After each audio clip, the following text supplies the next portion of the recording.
Mistérios antigos.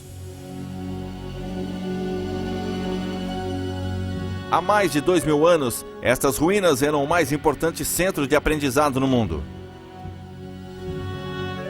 Aqui homens descobriram pela primeira vez o tamanho da Terra e contaram as estrelas no céu. Havia laboratórios, jardins, escolas de medicina e mais de 500 mil livros.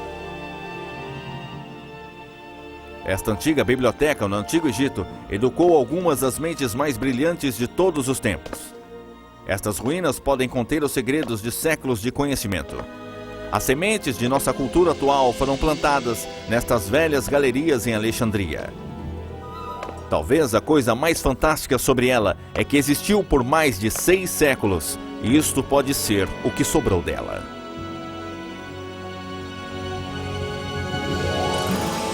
A Biblioteca de Alexandria.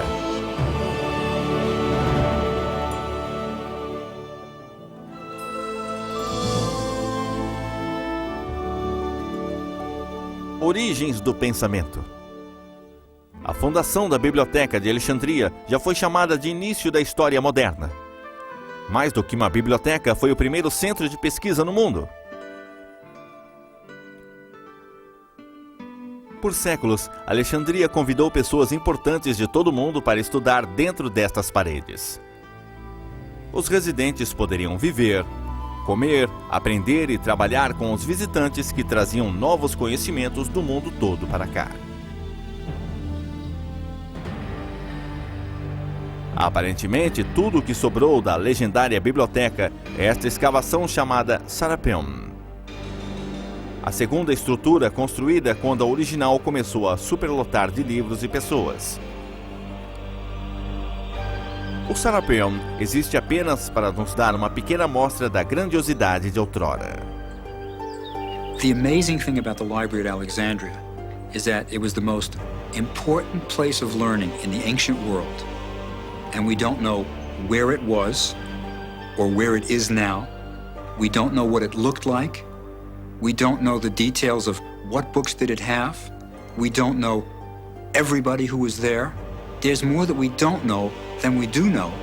Yet it was the most important event, perhaps, in the intellectual history of man.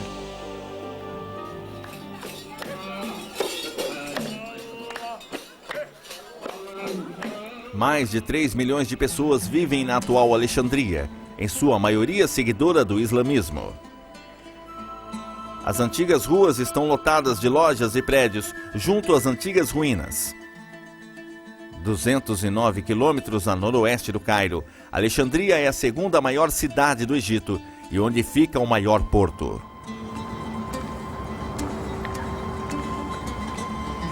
Mais de 3 milhões de pessoas vivem hoje nessa cidade. No século IV a.C., neste refinado porto natural chamado Ilha de Faros, atracou o ilustre conquistador Alexandre o Grande.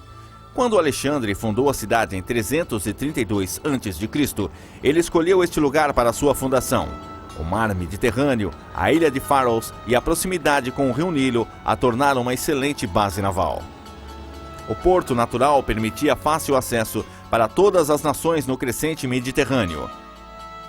Mercados dispersos e outras civilizações estavam acessíveis. Alexandria foi idealizada para ser o novo centro do pensamento, cultura e atividade do mundo. Quando Alexandre o Grande olhou para o porto vazio, o que ele visualizou para a cidade que batizaria com seu nome? Por que o guerreiro Alexandre se importaria com uma biblioteca?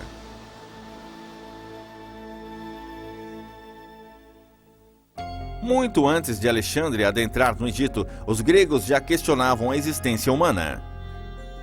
Era o início do entendimento do mundo natural. Investigar tudo era muito importante. Atenas, na Grécia, tornou-se o cérebro de todo o mundo grego antigo. Discussões e debates eram passatempos comuns.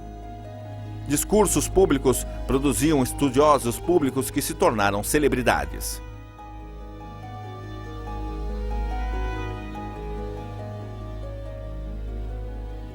No século V e IV a.C., homens como Sócrates, Aristóteles e Platão trabalhavam em Atenas. Eles eram a popular e controversa política da época.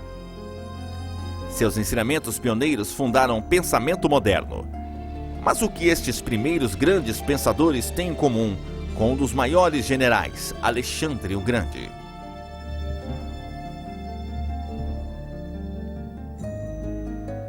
The tradition is that Alexander was taught by Aristotle. And Aristotle, of course, was taught by Plato, who in turn was taught by Socrates. Plato and Socrates believed that the senses mislead you, that if you can see it, you shouldn't really believe it. They believed in eternal, unchanging truths, which are known by the mind, not by the senses. Aristotle turned this around. Aristotle said, no, nothing enters the mind except through the senses. And he, in turn, taught Alexander the Great. Alexandre nasceu para ser o governante da Macedônia, o estado que mais crescia no mundo grego antigo. Naturalmente, o rei Felipe queria o melhor tutor para educar seu filho. Assim, com 13 anos, Alexandre, futuro o Grande, foi confiado a Aristóteles. O filósofo preencheu o jovem guerreiro com uma grande paixão pelo estudo. Educated men are as much superior to uneducated men as the living are to the dead. The fate of empires depends on the education of youth. Aristotle the philosopher, 4th century BC. Alexandre aprendeu que o conhecimento é um instrumento para o poder. Em sua aventura para conquistar o mundo, uma década depois, Alexandre carregou uma cópia da Poética de Aristóteles e da Ilíada de Homero para a batalha. Um guerreiro que também era um poeta. Lançando seu grande exército sobre a Ásia, Índia Ocidental, o talentoso e jovem comandante inspirava admiração. Sua campanha para derrubar o Império Persa o fortaleceu diante do mundo antigo, ganhando o apoio de exércitos, reinos e países.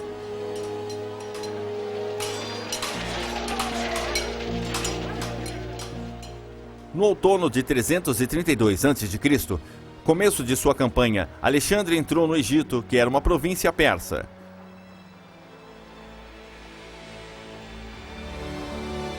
Assim, o Egito tomou Alexandre como um libertador da opressão persa. Aceito como governante, ele foi coroado faraó do Egito. Por mais de 3.000 anos, o Egito havia sido governado por faraós com status divino. E eles eram a ligação entre o mundo mortal e o mundo dos deuses. Faraós egípcios eram educados para serem deuses na vida e na morte. Mas Alexandre era grego e não egípcio. Não havia garantia de vida após a morte. Onde poderia Alexandre encontrar a imortalidade?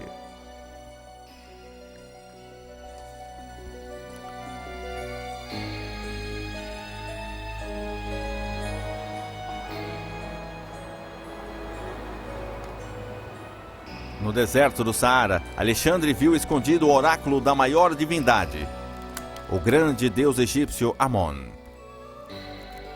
Seria ele cria do rei Felipe ou do próprio deus Amon? He went to Siwa and asked the oracle of God Amon if this was true. And in a dream, he saw that the god Amon embraced his mother. So this was an assurance, a confirmation of the claim. And then he asked his father, God Amon, if he would require him to do anything. And the answer came also in a dream.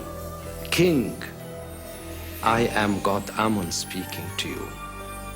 Go and found an illustrious city at the site of the island Pharos. He immediately carried this out.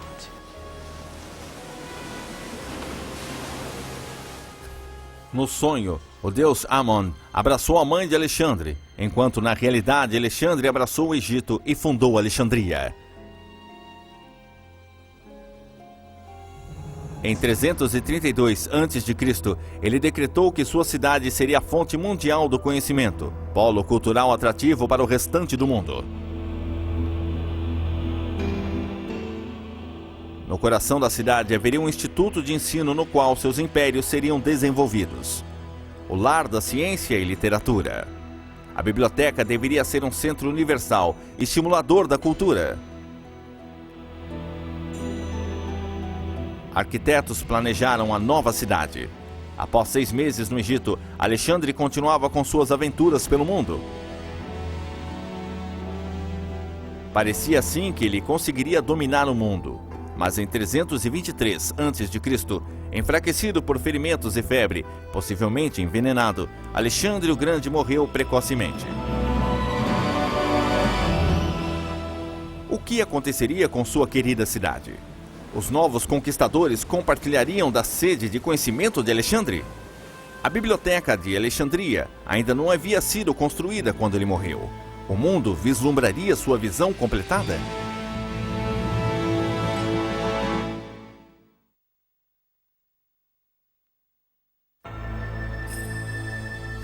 A nova dinastia.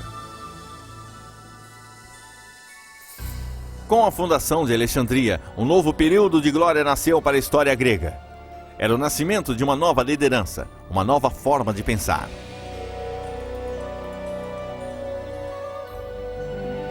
Quando Alexandre o Grande morreu, seu reino egípcio foi tomado por Ptolomeu, o general em quem Alexandre mais confiava, e que construiria a biblioteca que Alexandre visionara. Ptolomeu I iniciou uma dinastia, uma série de reis da mesma família que governariam o Egito por quase 300 anos.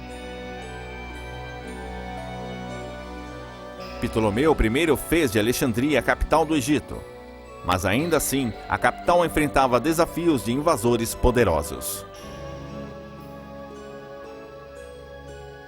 They competed with one another in power, in wealth, and grandeur.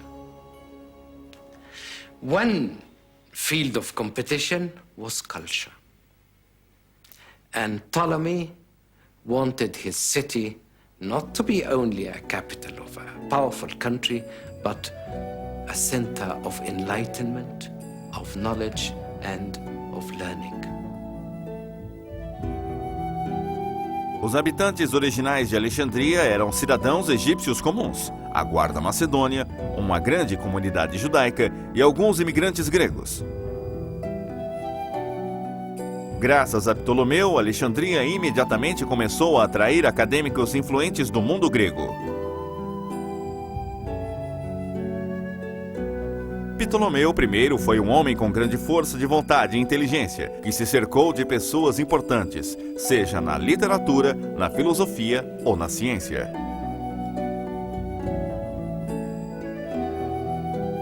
O arquiteto Dimitrios de Phaleron ajudou Ptolomeu a planejar o novo centro.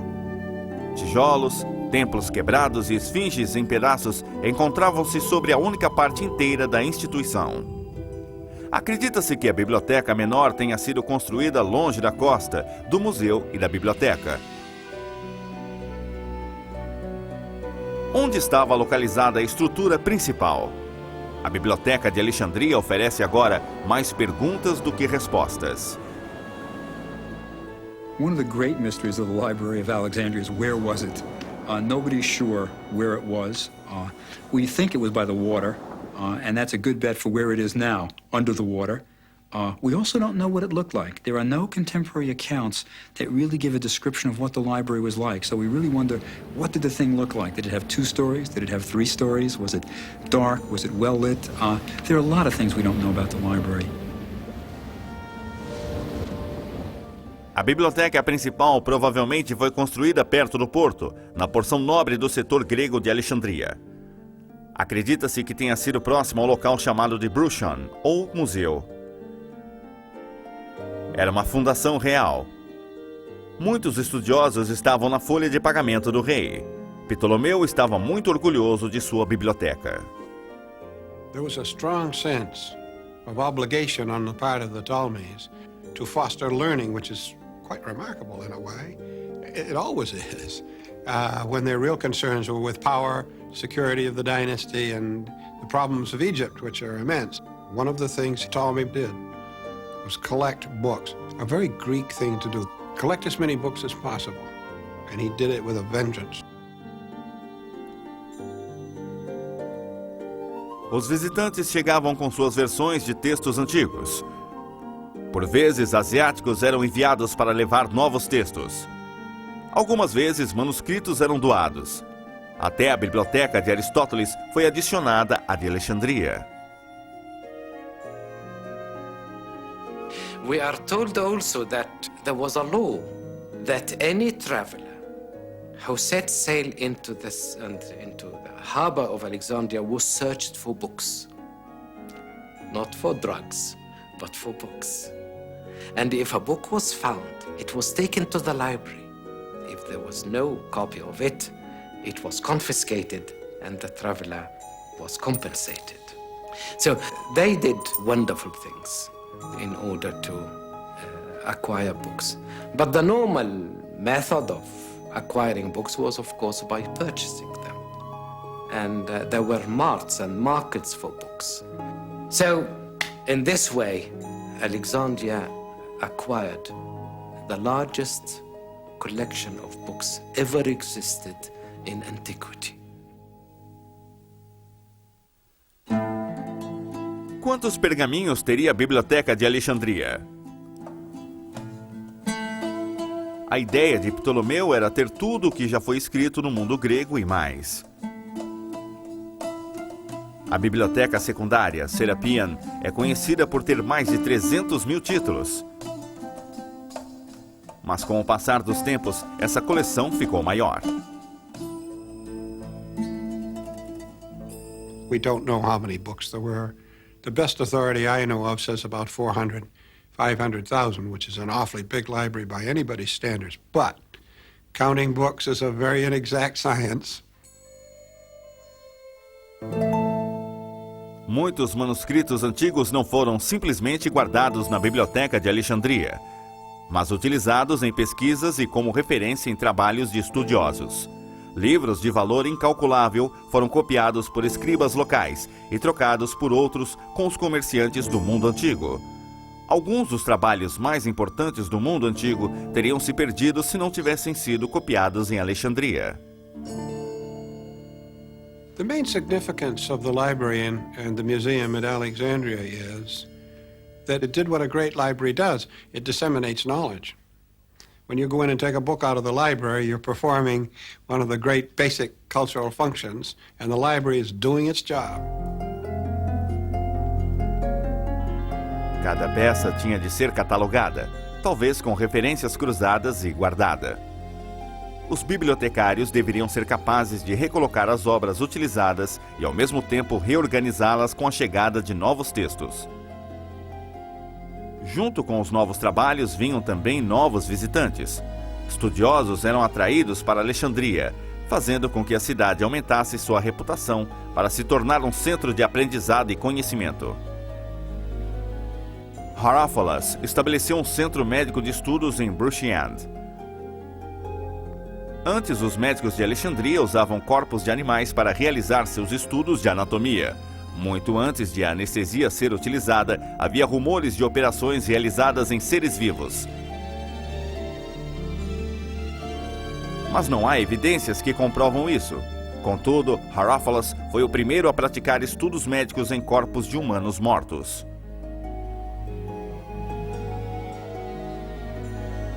The Greeks were prohibited from doing dissection by tradition. It was prohibited to cut the human body. It was almost a sacrilege for the Greeks. But on Egyptian soil, you had the tradition of the Egyptian embalmers, who for 3,000 years had been dissecting bodies. So at the medical school in Alexandria, for the first time, physicians could practice on human cadavers.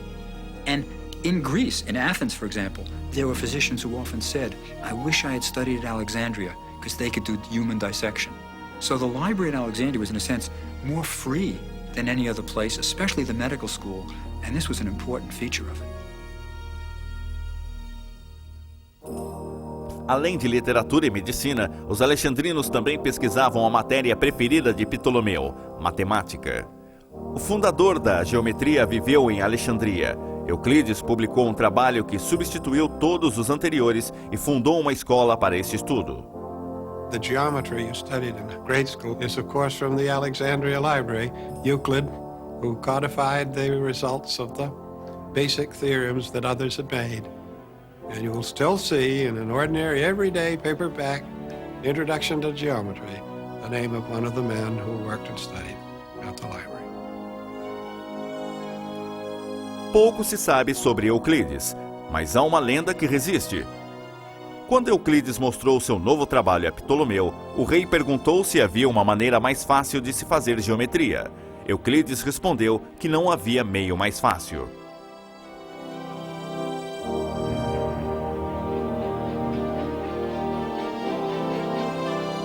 Ptolomeu trabalhou incansavelmente para construir a biblioteca, mas enquanto envelhecia, ele planejava preparar seu filho para governar a terra dos faraós.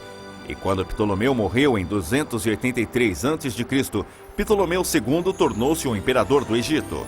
A grande dinastia ptolomaica continuaria por mais 300 anos, até a morte de Cleópatra. Como a dinastia ptolomaica deixaria sua marca na Biblioteca de Alexandria?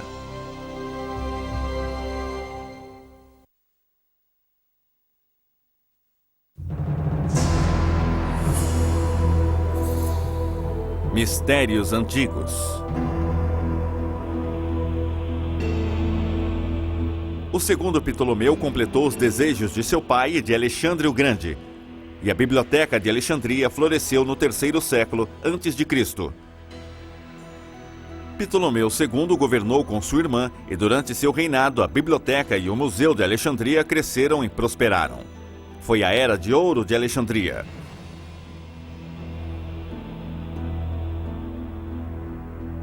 Além de expandir a biblioteca e o museu, Ptolomeu II construiu a última das 7 maravilhas do mundo antigo, um gigantesco farol na ilha de Faros. Hoje, a base da estrutura do farol está enterrada sob uma base militar islâmica moderna, a fortaleza de Tayat Bey.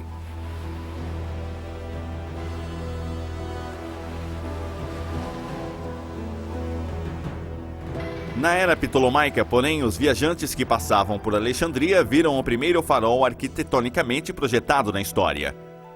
Uma maravilhosa construção de 3 níveis com mais de 120 metros de altura. Eram necessárias enormes quantidades de combustível para acender o farol. Os antigos podem ter queimado esterco de animal para formar uma poderosa iluminação de boas-vindas de Alexandria para o mundo.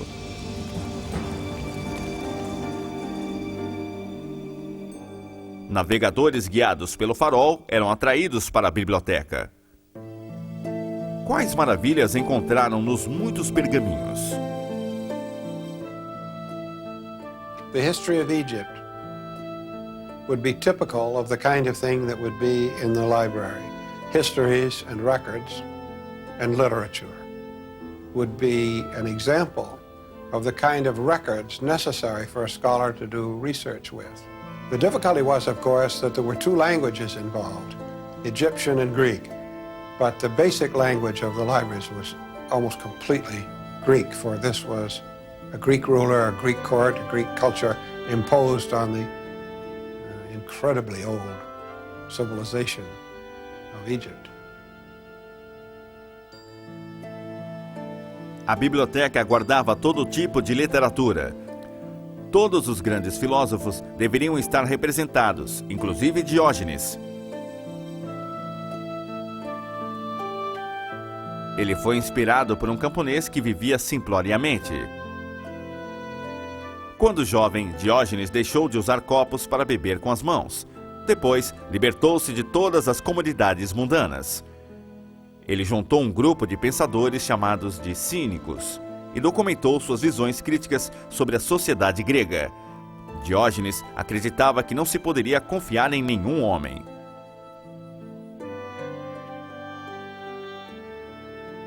Diz a lenda que sua vida foi uma busca sem sucesso pelo homem confiável.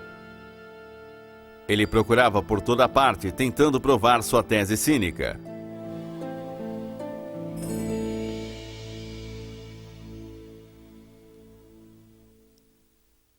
A filosofia de Diógenes, o cínico, era apenas uma fração da imensa coleção da biblioteca. The library in Alexandria was really unique in an important way. It was eclectic. They wanted everything. It wasn't just Greek culture that they were collecting. They wanted Babylonian texts, they wanted Turkish texts, they wanted everything they could get. They wanted the Hebrew Bible. Havia partes da Bíblia em Alexandria. Segundo se conta, a mais antiga tradução grega do Antigo Testamento foi escrita em Alexandria sob a tutela de Ptolomeu II. Disse que ele reuniu 70 estudiosos judeus para simultaneamente traduzir e copiar o livro das leis hebraicas. The text was in Hebrew, but in Alexandria there was a great and very large Jewish community. It seemed that that community was very quickly Hellenized, and that Hebrew was no longer comprehensible to them. So a Greek version was required, and it was made in Alexandria. Nomeado pelo número de estudiosos que o copiaram, o Septuagésimo tornou o Antigo Testamento acessível para muitas pessoas e foi a base para muitas outras traduções da Bíblia.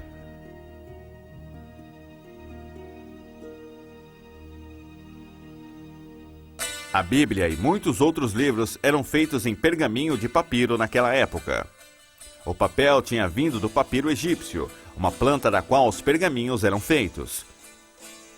Os papiros cresciam ao longo do rio Nilo. Os antigos prensavam os juncos úmidos lado a lado.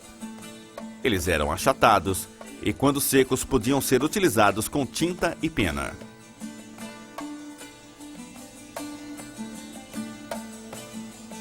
It took a long time for a scribe to finish a book, and I don't think they looked on labor, of course, the way we do. We would go crazy trying to copy another book in longhand on papyrus, but it was a famous profession, and some scribes rose to be important people. Of course, in those days, to be able to read and write was almost magical.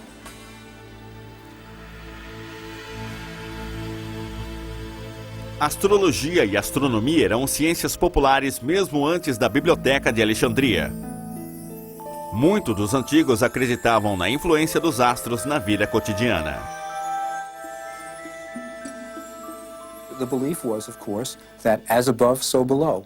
What happened in the heavens influenced what was on earth. So astrology was part of astronomy, and astronomers were astrologers, and astrologers were astronomers. In order to predict what happened on earth, you had to accurately observe what happened above.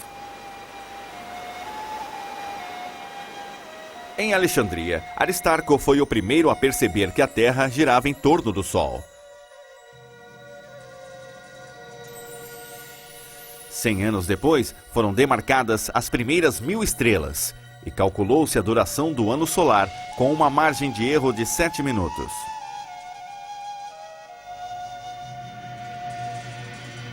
The library must have been an exciting place to be at. I mean, this was the closest you had to a government grant, where you could just do what you wanted to do and be supported. In the air was the sense that study everything for its own sake and just try to put everything together for figuring out the mysteries of the universe. Enquanto os estudiosos de Alexandria desvendavam os mistérios do universo, os romanos avançavam pelo leste. Este oásis de conhecimento sobreviveria às rápidas mudanças no mundo?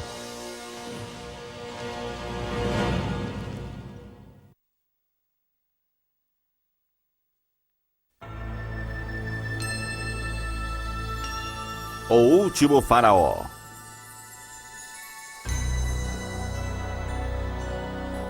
Em Alexandria, outro Ptolomeu foi coroado rei em 246 a.C. Ptolomeu III foi um conquistador.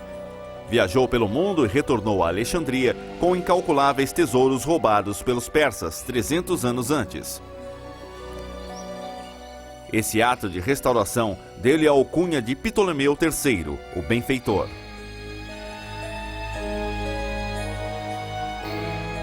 Sob seu reinado, a tradição do aprendizado cresceu por mais uma geração. cerca de 235 a.C., a posição de chefe da biblioteca foi ocupada por Erastótenes. Mantendo a linha de pensamento tradicional, ele também foi tutor da família real. 40 anos mais tarde, Erastótenes era habilitado em muitas áreas da poesia à ciência.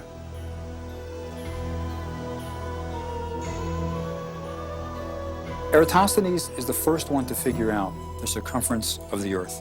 Now, it's important to note that we were all taught in school that Columbus is the one who showed that the Earth was round. Educated Greeks knew that the Earth was round well before Columbus.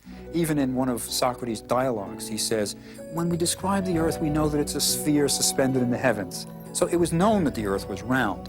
The question is, how big was it?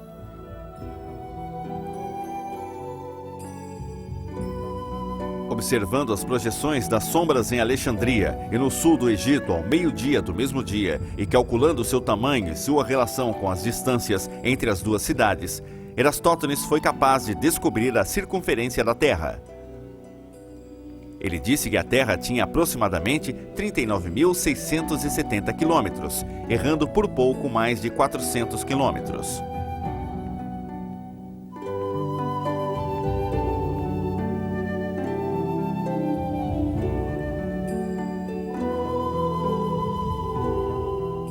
Um contemporâneo de Aristóteles, Arquimedes, foi um visitante de Alexandria, talvez um dos mais celebrados matemáticos da antiguidade.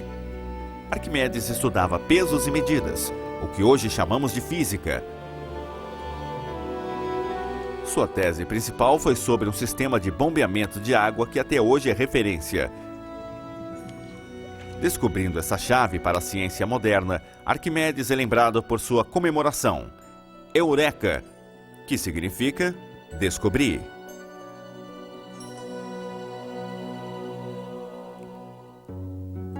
Deixando Alexandria, Arquimedes retornou para sua terra, Siracusa, na Sicília, e continuou seus estudos e invenções.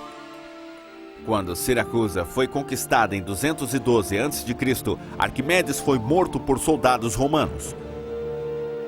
Disse que ele estava resolvendo um problema de matemática quando foi morto.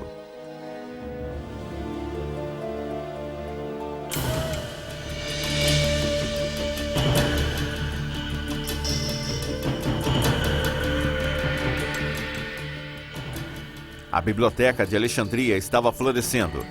Em 250 a.C., enquanto o resto do mundo estava em conflitos por terra. Na metade do terceiro século a.C., o calendário maia era aperfeiçoado na região mexicana de Yucatán.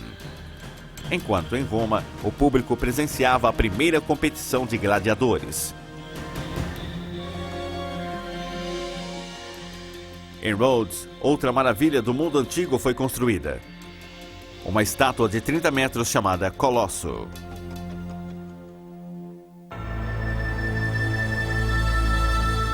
No auge de sua popularidade, muitas das mais elevadas mentes vieram para Alexandria. Mas com o tempo, o brilho da biblioteca começou a apagar. O reinado do quarto Ptolomeu marcou o início do declínio da dinastia e da biblioteca.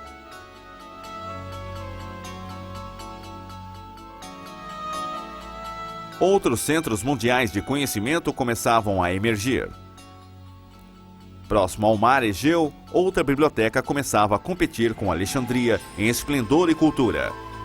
Enquanto o poder de Roma se espalhava pelo mundo, os egípcios da dinastia ptolomaica renderam-se ao comando romano. Em 48 a.C., quando o general romano Júlio César veio ao Egito, a governante do Egito era a rainha Cleópatra, de 19 anos. Talvez ela seja a mais famosa e fabulosa dos Ptolomeus. A mitologia que cerca Cleópatra começa com sua linhagem. We often think of her as an Egyptian. No, she was a pure-blooded Greek. She was the direct descendant of that Ptolemy who was one of Alexander's field commanders. She was the undoubted pharaoh, the god queen of Egypt. She had high intellect and was quite an extraordinary person by any standards.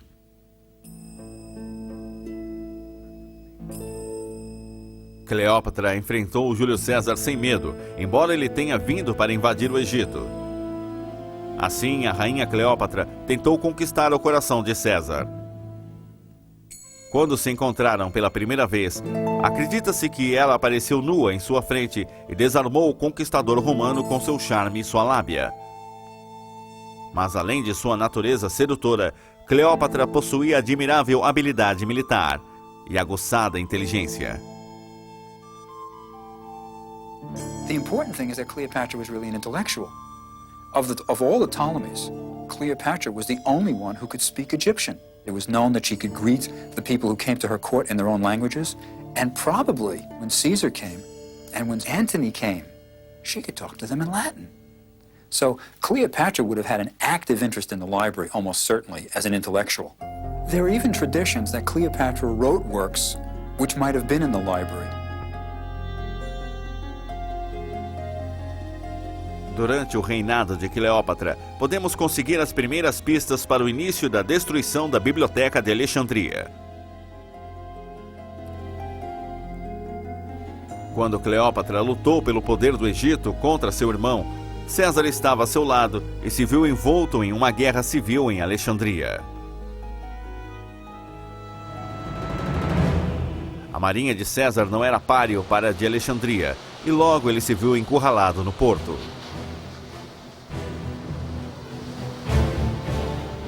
Caesar found himself encircled, resorted to the use of fire, and he set fire in the enemy's ships. The fire destroyed ships at sea and in the docks. And here the account of Caesar himself stops. A century later, we have more details that the fire was not limited to the ships, but extended to the closer parts of the city, near to the harbor. And Plutarch, who knew Alexandria very well, and who visited Alexandria, says that the fire extended from the docks to the great library of Alexandria. De acordo com o antigo historiador Plutarco, a biblioteca foi acidentalmente destruída pelo fogo que se espalhou no porto. Mas alguns historiadores modernos acreditam que o fogo destruiu apenas algumas partes da biblioteca que continham pergaminhos. Teria a Biblioteca de Alexandria se reerguido das cinzas e continuado com sua tradição de ensino? Após a morte de César em 44 a.C., seu sucessor, Marco Antônio, ofereceu a Cleópatra milhares de livros de uma biblioteca rival. Esta oferta talvez tenha sido para suprir os livros queimados por César. Marco Antônio, como seu antecessor, apoiou Cleópatra contra seus opositores em Alexandria. Mas em 31 a.C., os dois foram derrotados. Marco Antônio se suicidou e Cleópatra mais tarde também o fez. Diz a lenda que ela deixou uma cobra morder seu seio e logo depois sucumbiu ao seu veneno e morreu.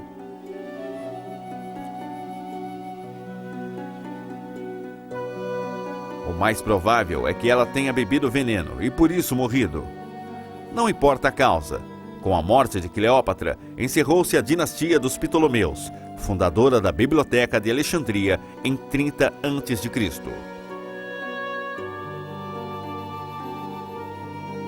Se a Guerra Civil e o fim da dinastia não destruíram a biblioteca, o que destruiu?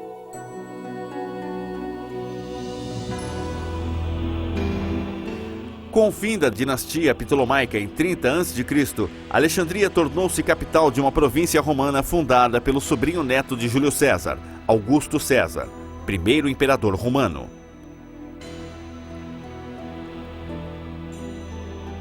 Nesta época, Alexandria era lar de mais de 300 mil pessoas. A cidade sentiu o renascimento do poder que havia faltado na última metade do século, mas sob influência romana, a biblioteca não floresceu como no passado.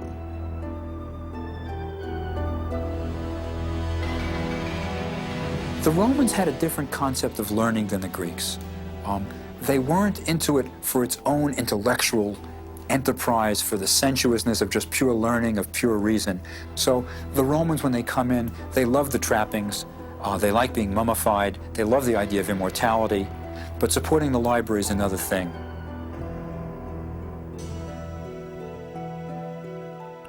Mas a biblioteca continuou a produzir estudiosos? Cláudio Ptolomeu, um romano de ascendência grega, nasceu próximo ao fim do século I depois de Cristo. Ele foi educado na biblioteca e publicou livros de geografia mundial e ciência.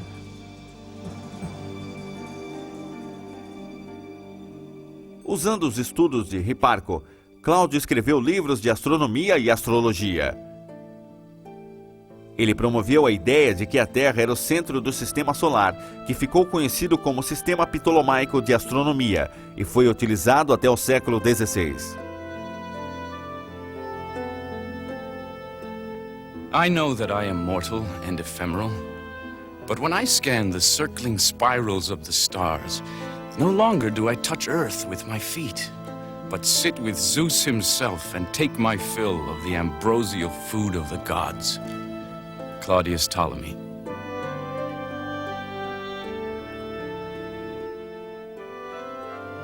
Cláudio viveu durante um período de relativa paz no Império Romano. Mas em 200 depois de Cristo, Alexandria enfrentou um ataque e foi invadida. Os grandes tempos de conhecimento e aprendizado haviam passado para sempre.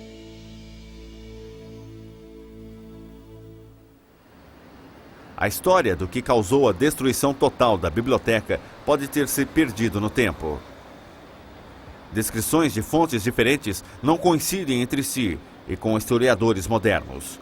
O assunto ainda é controverso.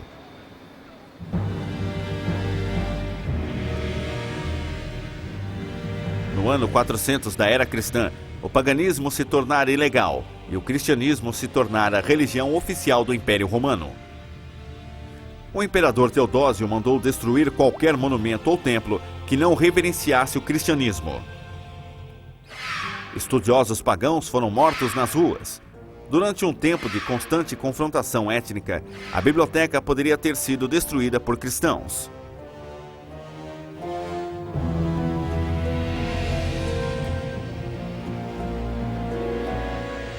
Em 616, Alexandria foi invadida e os persas conquistaram o Egito.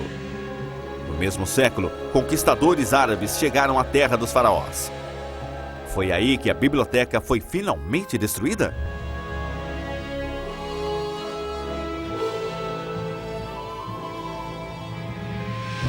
I think most people today who study the problem would say that the real destruction came when the great Muslim army crossed the Delta, took and sacked the city.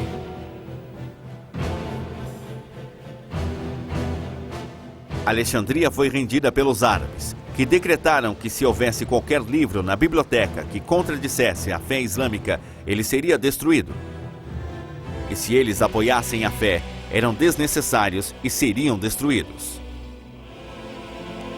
De qualquer modo, diz a lenda que os árabes ordenaram que todos os livros da biblioteca fossem queimados.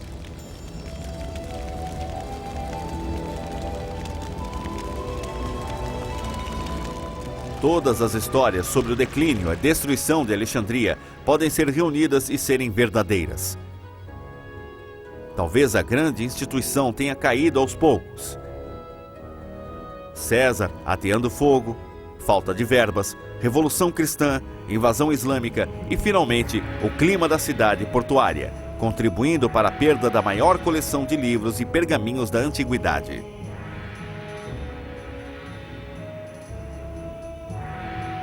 Qualquer coisa que tenha sobrado se desintegrou. Talvez o mais importante não seja saber como a biblioteca desapareceu, mas que ela existiu. I think the wonderful thing about the Library of Alexandria is that they did it, that the Ptolemies were willing to support this group of scholars that didn't do anything for the Greek economy. They didn't bring in money.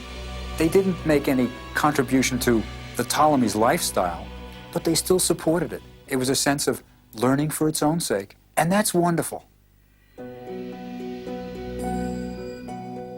O legado da Biblioteca de Alexandria é nossa base moderna de pesquisa. Foi lá que há 2000 anos, estudiosos reuniram-se com as maiores mentes do mundo para desvendar os mistérios do mundo antigo. O legado de Alexandria está em nosso conhecimento moderno.